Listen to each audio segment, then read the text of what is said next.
이번 시간에는 저번 시간에 배운 메타 프로그램에 대한 내용을 리뷰를 하고 메타 프로그래밍을 하는 과정에서 필요한 템플릿 특수화에 관련된 내용을 조금 언급을 하고자 합니다. 저번 시간에 배운 내용을 다시 한번 리뷰를 해보게 되면 소스 파일이 있어요. 컴파일하면 TU가 됩니다.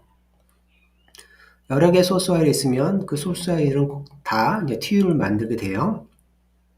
링크를 하게 되면 어떠한 실행 파일을 만들게 되는데 스펙 문서에서는 이 실행 파일이라는 말을 쓰지 않고 이미지 파일이라는 말을 써요. 그러면서 이미지 파일은 여기 있는 TU들에 대해서 어떤 정보를 추출해서 일부를 만들고 또 일부는 실행 파일이 돌아가기 위한 환경 파일이 있거든요.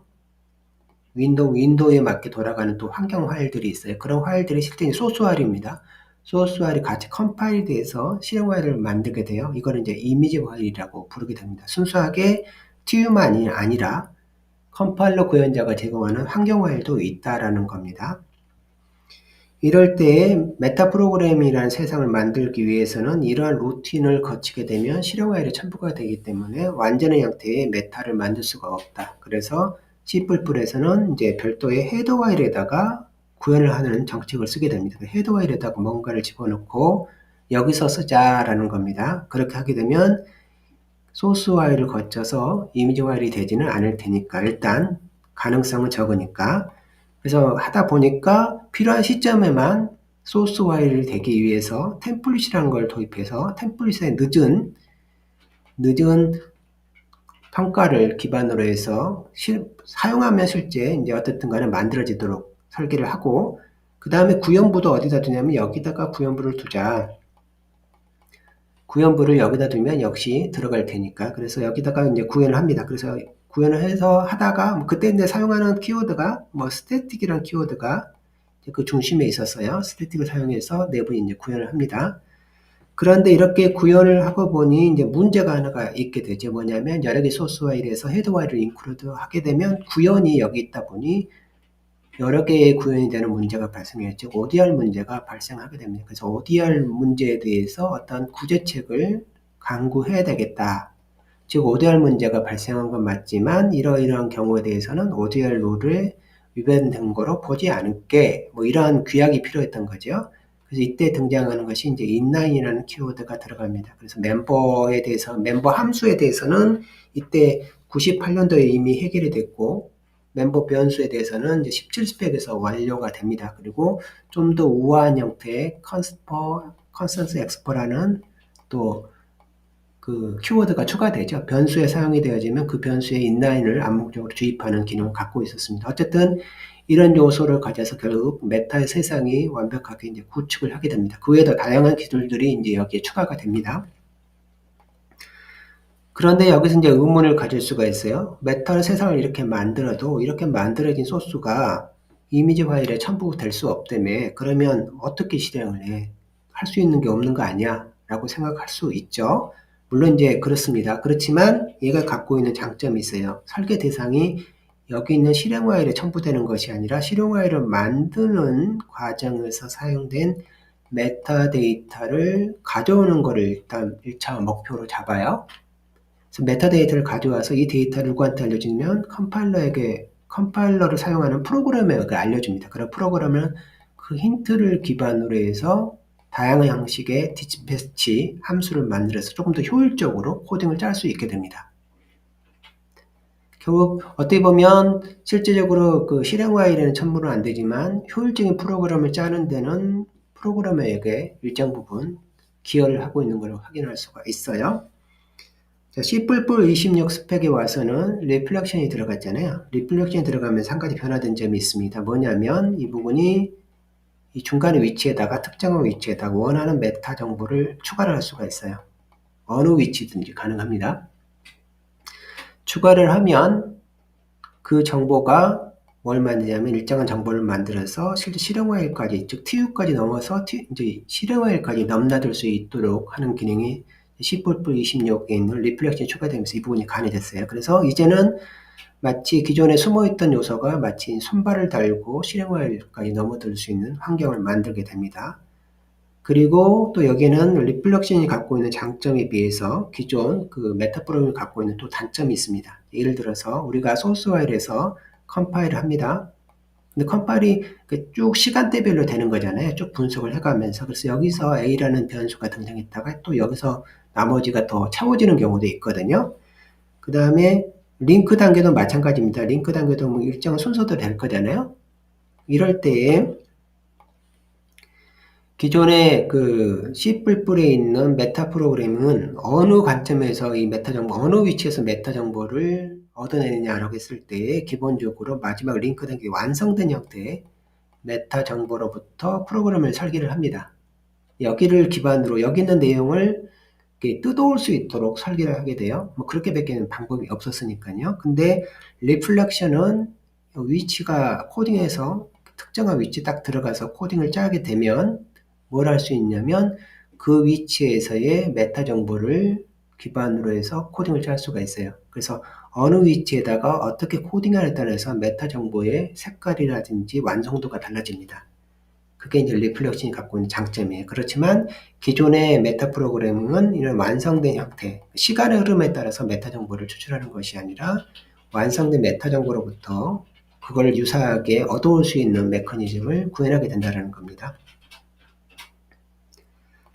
자, 그럴 때 우리가 메타 함수를 구현하기 위해서는 기본적으로 우리가 템플릿 기반을 이용하게 되는데 템플릿 중에서도 템플릿 특수화를 기반으로 해서 대부분의 메타 함수가 구현을 하게 됩니다. 그래서 이번 시간에는 템플릿 함수를 구현하는 데 있어서 그 템플릿이 갖고 있는 특수화 부분을 어떤 식으로 작동하는지에 대한 내용을 먼저 알고 이제 메타 관련된 코딩을 짜야 될 것 같아요. 그래서 이번 시간에는 템플릿에 대한 내용을 잠시 알아보도록 하겠습니다.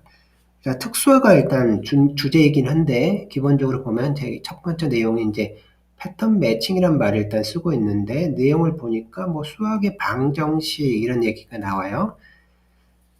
템플릿에 대해서 어떠한 그 문제를 템플릿을 어떤 식으로 바라볼 수 있냐면 이 방정식의 관점으로 바라볼 수가 있어요. 일단 equation이라는 말은 따지고 보면 equality라는 말하고 거의 유사한 말이고 이 등호가 기본적으로 문제를 해결하기 위한 능력을 이 등호가 부여를 하게 됩니다. 우리가 예를 들어서 이런 방정식이 있을 때에 이 등호가 주는 의미로 인해서 이 식을 전혀 다른 수식으로 바꿀 수가 있어요. 예를 들어서 같다는 이유로 인해서 양쪽에 이렇게 해서 이런 식으로 할 수가 있거든요. 그렇지만 정확하게 따지면 위의 식하고 아래 식은 같은 식이 아닙니다. 등장하는 위치도 다르고 이게 다른 의미가 가질 수가 있어요. 그렇지만 이 등호라는 것 때문에 이 부분이 이 아래 식으로 뭘 할 수 있냐면 유추할 수 있죠. 이퀘이션 리스닝에서 유추할 수가 있게 됩니다. 그 유추를 통해서 최종적으로 이 문제를 해결할 수가 있거든요. x가 뭔지 미수를 해결할 수가 있는 겁니다. 그럴 때 이러한 개념이 어디에도 있다는 소리냐면 이 템플릿의 특수화 과정에서도 이제 템플릿 관련된 기능들이 이러한 기본적인 밑단은 이러한 그 수학 방정식을 기반으로 하고 있는데 이걸 제가 그냥 패턴 매칭이라고 부르게 되는 거예요. 일단 뭐 용어가 이 부분은 정확하지 않을 수도 있어요. 어쨌든 간에 이런 의미입니다. 도대체 그러면 어떻게 한다는 소리냐라고 했을 때 이렇게 볼 수 있다는 소리예요. 일단 템플릿에서 이 부분을 일단 프라이머리 템플릿이라 부르고 이 두 개는 이제 부분 특수화라고 부르죠. 그럴 때에 여기 있는 이 부분 T1, T2가 있는 이 부분을 템플릿 파라메터라고 부릅니다. T1과 T2는 템플릿 파라메터예요. 그 다음에 이름이 등장하고 난 다음에 여기 이제 이렇게 위치할 수가 있거든요. 이 부분을 템플릿 아규먼트라고 부릅니다. 일단 이름을 템플릿 파라메터하고 템플릿 아규먼트를 구분하는 게 중요합니다. 그 다음에 여기다가 예를 들어서 타임 네임하고 T2는 T1이다 라고 하게 되면 이 부분은 디폴트 템플릿 아규먼트라고 부르게 되죠. 어쨌든 이쪽에 있는 이 이름들은 템플릿 파라메터, 이쪽에 있는 이름은 템플릿 아규먼트라고 부르게 됩니다. 자, 이 부분을 일단 했을 때 세 개의 템플릿에 대해서 이런 식으로 작성할 수가 있을 거예요. 이쪽은 파라메터를 씁니다. 그 다음 반대편은 아규먼트를 써요. 아규먼트는 여기 있는 아규먼트는 이쪽이 TA가 되고 이렇게 TP가 씁니다. 그 다음 여기 있는 등호는 이 같다가 아니라 등호잖아요. 등호는 뭐냐면 여기로부터 뭘 할 수 있냐면 여기 있는 문제, 미지수가 여기서 여기 미지수의 값을 해결한다고 되어 있잖아요. 그걸 근이라고 한다 했잖아요. 미지수가 뭐냐면 t1, t2 템플릿 파라메타가 뭐가 되냐면 미지수가 되는 거예요. 미지수를 얻어내야 되는 게 목표인 겁니다. 얻어냈다는 의미는 뭐냐면 그 녀석이 내가 원하는 조건을 만족하고 있다. 이렇게 볼 수가 있는 거예요. 그래서 어떤 식으로 한다는 소리냐면 그 다음에 이 부분도 템플릿 아규먼트라고 봅니다. TA고 이쪽도 TA라 불러. 이쪽도 각각. 그래서 이 부분하고 이 부분을 두 개를 가져와서 비교를 합니다. 두 개씩만 비교를 하는 거예요. 그러면 어떤 식이 되냐면 T1은 같은 아규먼트, 이쪽도 아규먼트고 이쪽도 아규먼트잖아요. T1은 인트가 되고 T2는 컨스턴스에 대한 인트에 대한 포인터가 되잖아요. 이러한 두 개의 방정식이 나오는 겁니다. 이 방정식으로부터 뭘 구하는 거냐면 T1은 뭐고 여기 이 부분을 말하는 거예요. 이 부분 T1은 뭡니까? T2는 뭡니까? 이걸 구하는 뭐라는 미지수를 구하는 거라는 거예요. 이게 마치 수학의 방정식을 그대로 닮아 있어요. 실제 이제 모든 메커니즘은 수학의 방정식을 기반으로 하고 있습니다. 실제로 보면 알겠지만 보니까 T1은 인트고 T2는 포인터네. 그럼 이렇게 딱 구했잖아요. 이제 별도로 크게 연산을 여기다가 추가적인 변형을 하지 않도록 일단 구했어요. 이 부분을 뭐라 부르냐면 파라메터 매핑이라고 부릅니다. 그래서 실제 컴파일하는 과정에서 비주얼 스튜디오나 뭐 GCC 같은 컴파일을 보면 이런 식으로 쓰는 구문들이 있을 거예요. 그 로그 기록에 출력하는 보면 꺽스에 이런 식의 구문을 써요. 그 이쪽에 하나가 템플릿 파라메터고 반대편이 그에 대한 아규먼트에서 이런 식으로 씁니다. 그래서 한쪽은 템플릿 파라메터, 한쪽은 그에 대응하는 아규먼트, 이거를 이제 파라메터 매핑이라고 부르게 됩니다. 이게 이제 근을 구한 겁니다. 근을 구했다는 의미는 요 녀석에 대한 인스턴스가 6번째로부터 출발한 인스턴스일 수 있어 라는 내용이에요. 자, 두 번째도 또 해봅니다. 여기 있는 7번째 라인과 거 이걸 해봐요. 동일하게 이 부분 아규먼트, 그 다음에 이 부분이 아규먼트잖아요. 그럼 T1은 int, T1은 컨스턴스 인트에 대한 포인터 이렇게 구했잖아요. 이 방정식으로부터 뭘 구하는 거냐면 t를 구하는 거예요. t는 뭐냐라고 했을 때 t는 두 개 중에 이 둘 중에 하나입니다 라고 하게 되면 근이 하나가 돼야 되는데 두 개가 됐잖아요. 그러니까 이 부분은 아닌 거예요. 근을 못 구한 겁니다. 매핑. 결국은 파라미터 매핑을 구해야 되는데 못 구했거든요. 애매한 문제로 인해서. 이런 경우는 무슨 의미냐면 이 녀석은 7번째 라인에 대한 인스턴스가 절대 아니에요. 이런 의미예요. 될 수가 없어요. 이런 의미가 됩니다. 그 다음에 또 나머지를 보면 세 번째하고 여기 8번째하고 비교를 해보게 되면 T1은 인트가 되고 두 번째 방정식이 나왔는데 T2에 대한 포인터예요. 포인터는 컨스턴스 인트에 대한 포인터입니다. 여기로부터 미지수 뭘 구하라는 소리냐면 T1과 T2를 구하라는 소리예요. 얘를 구해야 된다는 소리입니다.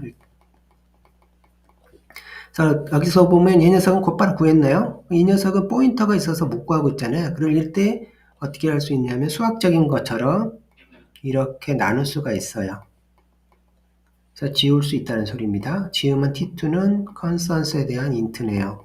구했어요. 그래서 6번째 라인과 8번째 라인에 대한 인스턴스가 여기 있는 10번째 라인에 있는 인스턴스에 대한 타입이 될 수 있어. 그렇지만 인스턴스는 하나야. 즉 두 개 중에 하나만 될 수 있다는 소리잖아요. 그럼 둘 사이에서 또 경쟁을 해야 됩니다. 경쟁을 할 때 사용하는 방법에 대해서 알아보도록 하겠습니다. 역시 여기에도 아까 말한 그 수학적인 이퀘이션이 또 사용이 됩니다. 동일한 게 계속 사용이 돼요, 실은. 그 대상만 달리해가면서. 일단 이들 사이에서 뭘 해야 되냐면 관계식이라는 걸 도입을 해야 돼요. 어떤 함수가 하나가 있습니다. 펑션이 있어요. 근데 여기다가 뭘 던지냐면 여기 있는 하나, 둘, 세 개잖아요. 얘를 A1, A2, A3라고 합시다. 그럼 A1, A3는 어떤 식으로 명시할 수 있냐면 A1하고 A2하고 A3는 이 전체를 R이라는 집합으로 볼게요. R이라는 집합의 요소예요. 이렇게 이제 명시를 할 수 있다는 소리. 각각 요소가 여기에 포함이 되는 겁니다. 그럴 때 R에 포함된 요소들 중에 서로 다른 같지 않은 두 개를 뽑아와요. 뽑아와서 이제 분류를 할 때 그 정렬에 대한 관계식에다가 도입을 할 때 두 가지 방법으로 판별을 합니다. 일단 2분법이 있고 3분법이 있어요. 2분법이라는 거는 2번 연산을 해서 결정한다는 거예요. 3분법은 3번 연산을 해서 이 정렬 순서, 그들 A와 B 사이가 정렬할 수 있는지 관계 여부를 확인한다는 소리예요. 누가 앞서 있는지, 누가 뒤에 있는지를 판별한다는 소리입니다. 2분법에는 여러 가지 이런 것들이 있는데 그 중에 이제 제가 말하고 있는 이 부분이 들어가 있는 걸 확인할 수가 있고, 예를 들어서 이런 걸 봅시다. 여기다가 이렇게 한번 연산합니다. 일단 그대로 가져와서 그 순서대로 연산을 한번 해요. 그 다음에 얘를 뒤집어요. 이렇게 2번 연산합니다. 이거를 이제 1연산, 이걸 2연산이라고 할게요. 그럴 때 이제 2분법에 대한 설명입니다. 그럴 때 둘 중에 하나만 true이면 이 경우는 이 관계식, 여기 보면 less죠. less than에 대한 관계식에 대해서 정렬이 되어 있어 라고 얘기를 하는 겁니다. 둘 중에 하나만 true인 경우에 대해서. 그렇지 않으면 이 less than이라는 관계식에 의해서 순서를 정의할 수가 없어 라는 의미가 돼요. 3연산 같은 경우도 이제 이런 경우죠. 요거 같은 경우는 이제 A, B라는 역시 요소를 가져옵니다. 가져와서 집어넣게 되면, 여기다가 집어넣게 되면, 이게 이제 함수라고 보시면 돼요. 이 함수에서는 어떤 식으로 처리하냐면 두 개를 가져와서 일단 놓고, 이걸 수행하고, 그 다음 두 번째 연산으로는 요걸 수행합니다. 세 번째 연산으로는 요걸 수행해요. 그래서 1연산, 2연산, 3연산, 3개 연산을 수행을 합니다. 그런 다음에 3개 중에 하나만 잃은 경우를 뭐라고 하냐면 그 관계식에 대해서 정렬되어 있다라고 얘기를 하는 거예요. 그렇지 않으면 정렬이 안 되어 있는 거예요. 즉 순서를 정의를 못하는 겁니다. 그럴 때에 어떤 집합에 속한 모든 요소들, 즉 아래에 있는 모든 요소들을 가져와서 이분법에 예를 들어 이분법에다 집어넣었어요. 그랬더니 모든 값이 다 이 정렬 순서가 있다라고 하게 되면 아래 속한 모든 요소가 이 관계식에 대해서 전체적으로 정렬되어 있다. 그러니까 토탈 오더란 말을 이렇게 쓰는 거예요. 근데 어떤 식을 봤더니 예를 들어서 이연상관계 이렇게 봤더니 둘 중 하나만 true가 되는데 둘 다 0이거나 둘 다 true인 경우가 발생하게 돼요. 그럼 이 녀석은 이 A와 B 사이에는 뭘 정의할 수 없냐면 순서를 정의할 수 없어요. 그래서 아래 속한 모든 요소가 정렬된 것이 아니라 어떤 녀석은 정렬되어져 있고 어떤 녀석은 정렬이 안 되어 있더라. 그러면 이 아래에 있는 모든 요소가 그 관계식에 대해서 어떻게 됐다는 소리면 부분적으로 정렬되어 있다라고 얘기를 합니다.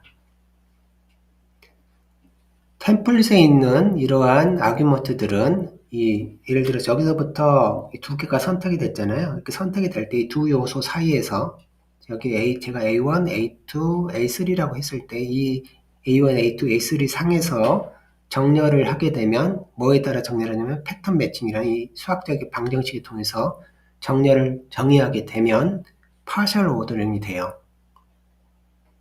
항상 정렬되는 거 아니에요. 파셜 오더링이 되면 결과가 되면 둘 중에 어떤 거가 더 효율적인지를 알 수가 없어서 컴파일 레벨에서는 애매합니다라는 그 에러를 띄우게 되어져 있습니다.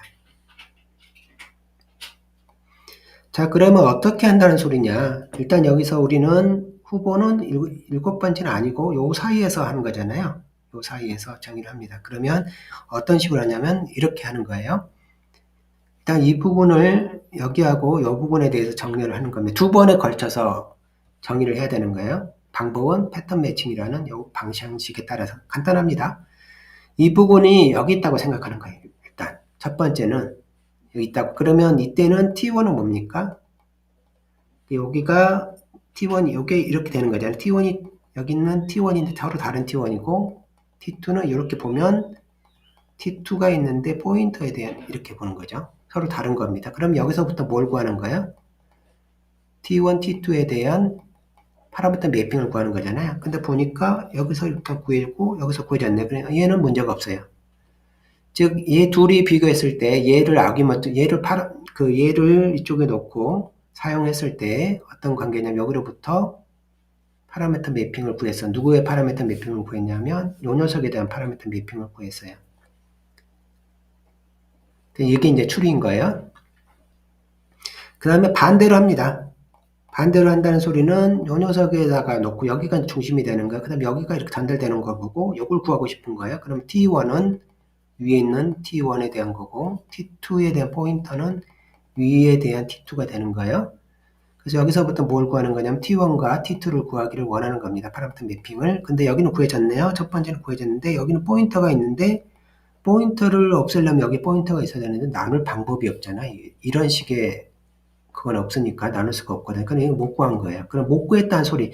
요 녀석을 했는데 요 녀석을 못 구했다라고 하게 되면 일단 하나는 true고 하나는 false니까 순서는 정의된 거잖아요. 그 순서가 이제 뭐냐면 그 스페셜라이제이션 된 순서예요. 이 관계 함수가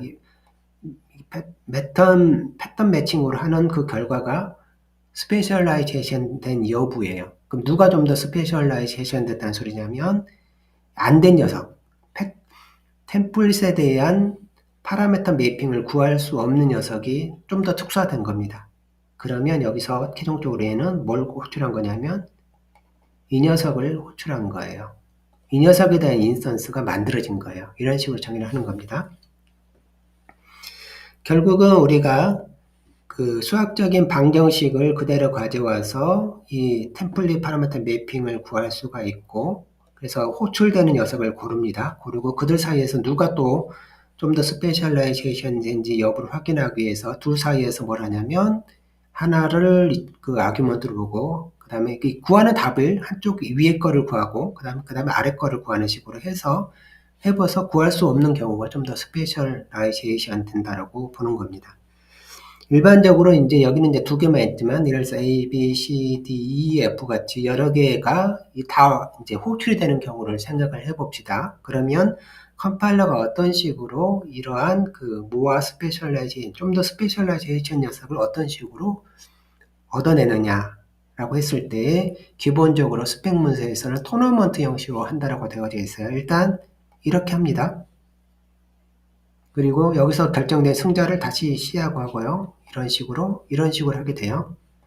근데 이제 이런 식으로 하다 보면 이제 어떤 경우에 따라서는 그러니까 이게 최적의 답을 얻어내는 패턴이거든요. 왜냐하면 순서대로 하다 보면 어떤 경우는 예를 들어서 이들 사이에서는 B가 우승이고 이들 사이에서는 C가 우승이에요. 근데 때에 따라서 만약에 이렇게 먼저 A하고 얘가 했다고 했을 때에 이때 C에 비해서는 A가 더 강할 수도 있거든요. 이렇게 해서 다시 이 결과를 A하고 되면 B가 될 수도 있잖아요. 어쨌든 간에 최적의 답을 얻어내려고 하는 겁니다. 그럴 때 이 토넌트 방식으로 확인하도록 되어 있고 만약에 그렇게 했을 때 빠른 방법으로 수행을 하는 거예요. 왜냐하면 각각 하게 되면 이게 연산이 많잖아요. 그래서 연산 비용을 줄이기 위해서 어떻게 하냐면 토넌트 방식으로 하도록 되어 있습니다. 그럴 때 때에 따라서는 최적의 답을 얻어낼 수 있지만 정말 답을 못 얻어낼 수도 있습니다. 어쨌든 설계는 이렇게 되어 있어요.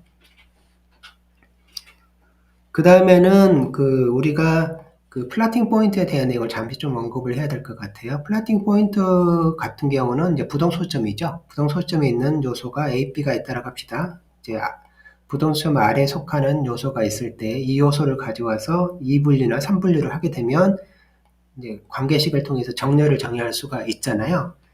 근데 이 부동소점을 가져와서 여기 있는 less than, 그 다음에 여기 있는 사막연산자나 이런 걸 통해서 하게 되면, 이런 관계식을 사용하게 되면, 결과가 어떻게 되냐면, partial ordering이 됩니다. 기본적으로. 왜냐하면 이 부동소점에는 여러 가지 부동소점이 있지만, 이런 거 0, 마이너스 0, 플러스 0, 그 다음에 플러스 무한대, 마이너스 무한대, 이런 거는 어쨌든 간에 정렬을 할 수가 있거든요.